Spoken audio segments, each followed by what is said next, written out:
Dynamic Kids and J12 service. Last Sunday service, God's love never gives up. Even when Jonah tried to run away, God patiently guided him back. This shows that no matter what, God loves us and wants us to follow His plan. In J12 service, the Holy Spirit empowers us. He gives us courage and wisdom to share God's love with others, just like He empowered the early disciples in the Bible. Hey kids, join us for exciting Sunday services at the Silver and Bronze Room, Apple View Hotel, Davao City. Experience fun, friendship, and faith-filled lessons. See you there this Sunday!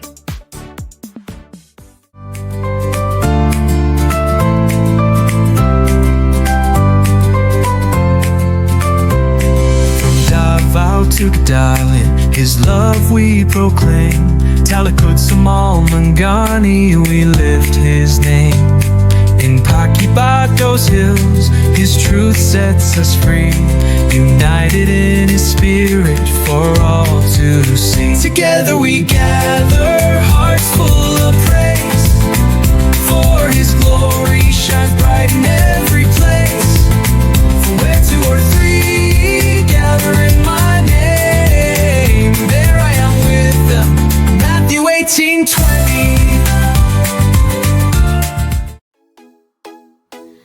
Start your day with spiritual growth and reflection.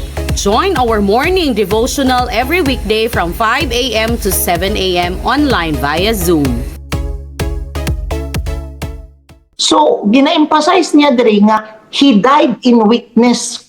Wala niya gigamit tanan ang iyang power. Wala power nga naa sa iya ha. Pagkamatay niya sa cross, wala siya power. So, ginapasabot niya no nga He died in weakness, but He resurrected in power. Grabe, gi-resurrect siya in power. So, same sa atua. Di ba kung tanawon ninyo sa chapter 12, verse 10, diyan siya. Di ba nang hangyo si Paul, niya na siya nga, tanggalan ni nga sakit, tanggalan ni nga torment, niya na si Paul. Kung sigingon ni God, siya, my grace is sufficient in you. Because my power is perfected in weakness. So makita ninyo, kung gigamit ni Jesus Christ ang iyang power, dili magmanifest, kung gigamit ni Jesus Christ ang power nga naa sa iya magikan dito sa langit, dili ma-perfect or dili mag-manifest ang power ni God during that resurrection sa iya. So, same sa tuwa. Kung gusto yun ni mo mag-manifest ang power ni Lord sa imong life, kailangan yun ta ma-weak. Kailangan yun ka mo humble down. Muna nga moabot ang time nga mawalaan yun ka kwarta, maabot ang time nga naa yun kay gipangbati, na kay sakit, maabot ang time nga na-torment sa imong flesh, naabot ang time nga ma-weak jud ka tungod sa imong bana, ma-weak ka tungod sa imong mga disciple, ma-weak ka tungod sa mga murag, unsa man ni Lord, murag wala lagi gag-grow kining mga tawana. Lord, unsa man ni Lord, kanang gahit lagi ning mga tawanan, Lord. Dili na ako kaya. The moment nga zero ka, kanang complete weakness ka, then makita nimo, bam, ang available nga power ni Lord mag-manifest sa imo. Let's seek God together in the quiet time of the morning.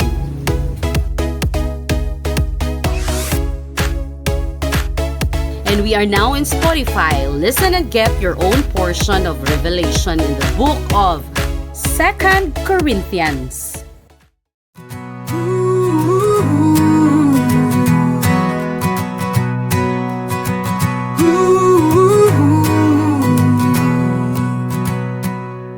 In Mangani's embrace, the Spirit moved.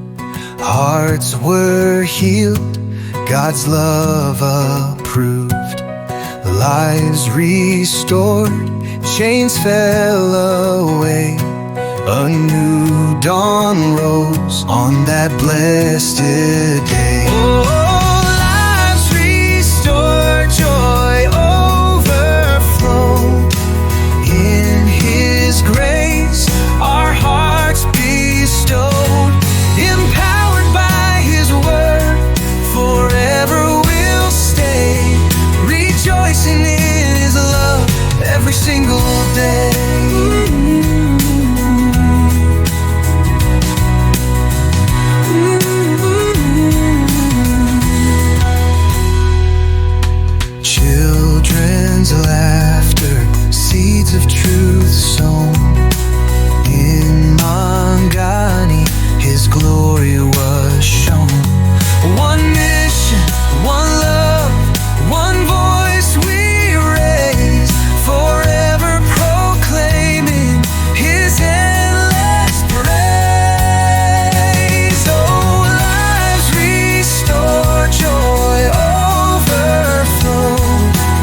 The old self is gone and a new life in Christ is reborn. Yesterday, March 29, 2025, at Feliz Resort Patina Playa, Davao City, DCIM celebrated the transformative journey of faith through water baptism. For we died and were buried with Christ by baptism, and just as Christ was raised from the dead by the glorious power of the Father, now we also may live new lives. Romans 6:4.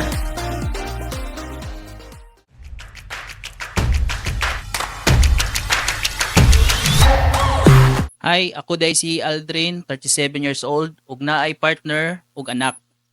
Katong wala pa ko ka RW, daghan og gabothered sa kung una-huna, like sayang ano wala ko kahuman og eskwela, sayang ano wa ko ka abroad. Tungod sa akong mga problema, nitisting kog sulod sa bisyo. Natuon na ako kini makapalipay sa ako.